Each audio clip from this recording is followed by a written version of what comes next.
एक ही काम पर ध्यान केंद्रित करें। यह शायद सबसे बड़ी बाधाओं में से एक है जिसका आज हम सामना कर रहे हैं। इतनी सारी टेक्निक और इतने सारे डिस्ट्रैक्शन के साथ ईमेल लिखते समय यूट्यूब पर एक वीडियो सुनना, जब अचानक एक चैट नोटिफिकेशन होता है और हम उसका रिप्लाई देते हैं, तब हमारी जेब में वाइब्रेट होता है हमारा स्मार्टफोन।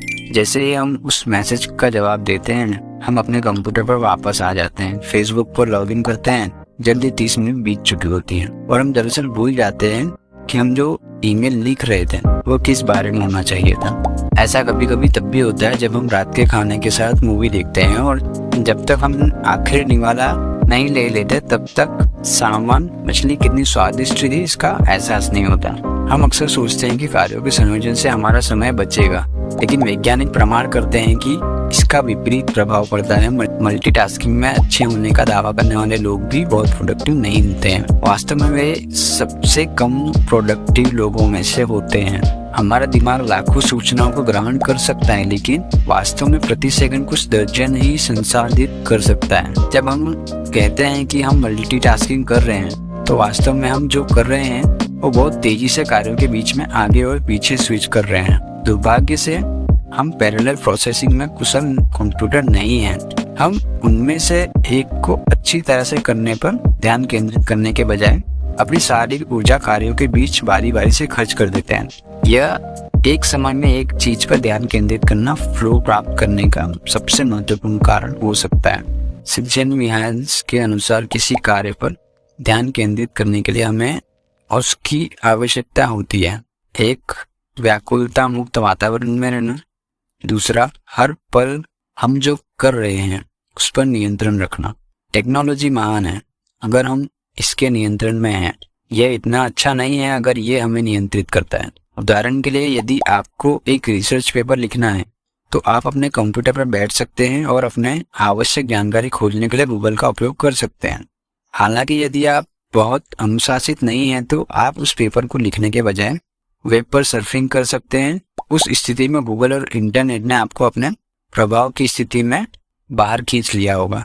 यह वैज्ञानिक रूप से दिखाया गया है कि यदि हम लगातार अपने दिमाग को कार्यों के बीच आगे पीछे स्विच करने के लिए कहते हैं तो हम समय बर्बाद करते हैं, अधिक गलतियां करते हैं और जो हमने किया है उसे कम याद करते हैं।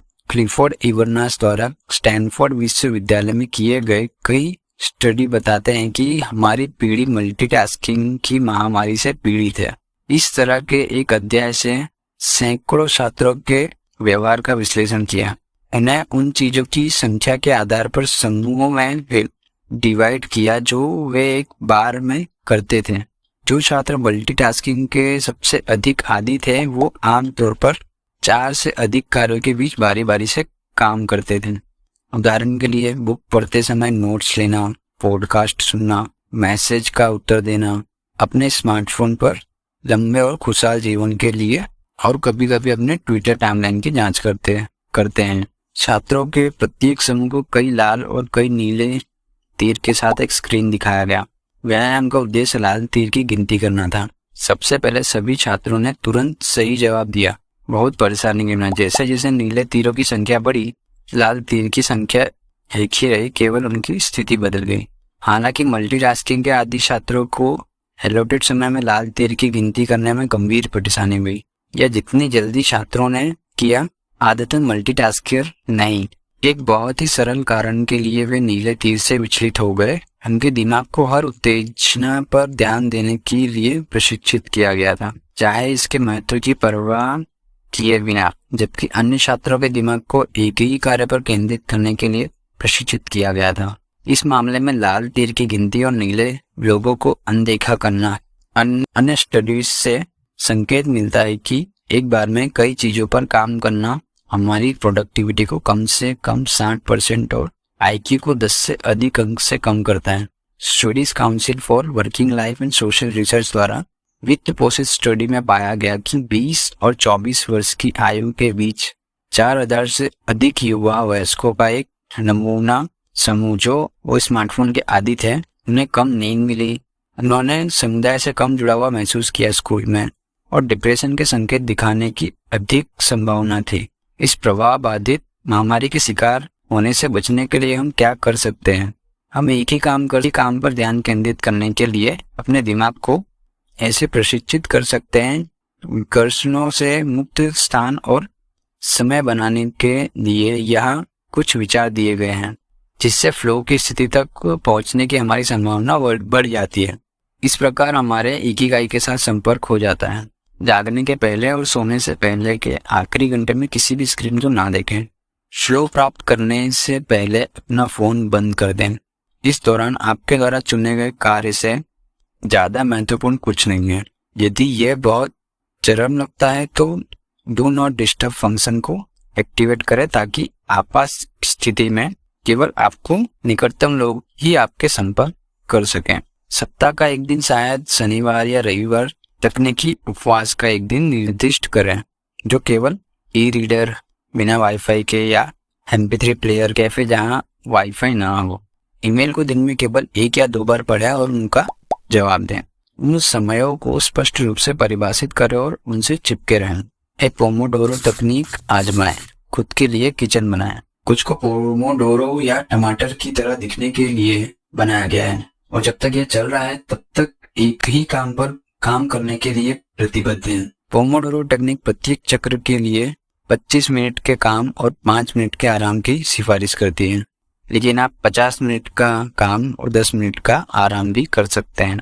यह गति खोजें जो आपके लिए सर्वोत्तम है। सबसे महत्वपूर्ण बात, प्रत्येक चक्र को पूरा करने में अनुशासित होना है। अपने कार्यक्षेत्र की शुरुआत उस रस्म के साथ करें जिसका आप आनंद लेते हैं, और इसे इनाम के साथ प्राप्त करें। जब आप खुद को विचलित होते हुए पाएं तो अपने दिमाग को वर्तमान में लौटाने के लिए प्रशिक्षित करें। माइंडफुल न जाए या तैरें, जो कुछ भी आपको फिर से केंद्रित होने में मदद करेगा। ऐसे स्थान पर कार्य करें जहां आपका ध्यान भंग ना हो। यदि आप इसे घर पर नहीं कर सकते तो एक लाइब्रेरी, एक कैफे, या फिर आपके तब तक देखते रहें जब तक आपको सही जगह ना मिल जाए। प्रत्येक गतिविधि को संबंधित कार्यों के समूहों में विभाजित करें और प्रत्येक समूह को अपना स्थान और समय निर्धारित करें। उदाहरण के लिए यदि आप एक पत्रिका लेख लिख रहे हैं तो आप रिसर्च कर सकते हैं और सुबह घर पर नोट्स ले सकते हैं। दोपहर में लाइब्रेरी में लिख सकते हैं और रात में सोफे पर कंबाइन कर सकते हैं। नियमित कार्यों को बंडल करें, जैसे चालान भेजना, फोन कॉल करना और इसी तरह, और उन सभी को एक साथ करें। आई होप आप लोगों को वीडियो पसंद आई होगी। जैसा कि अभी हमने डिस्कस किया कि मल्टीटास्किंग करने से हमारी प्रोडक्टिविटी बढ़ने की जगह कम हो जाती है, और कहीं ना कहीं हमारे IQ पर भी इफेक्ट करता है। तो मेरा रिक्वेस्ट ये रहेगा आपसे, जो भी करें एक बार में एक ही काम करें, जिससे कि आप प्रोडक्टिविटी बढ़ा सकें। वीडियो देखने के लिए thank you so much guys. Keep your voice. अगर आपको वीडियो पसंद आई है तो आप अपने फैमिली मेम्बर्स, फ्रेंड्स के साथ शेयर करें ये डिटेल्स, और उस पर एक्शंस लें ताकि आप अपनी प्रोडक्टिविटी बढ़ा सकें।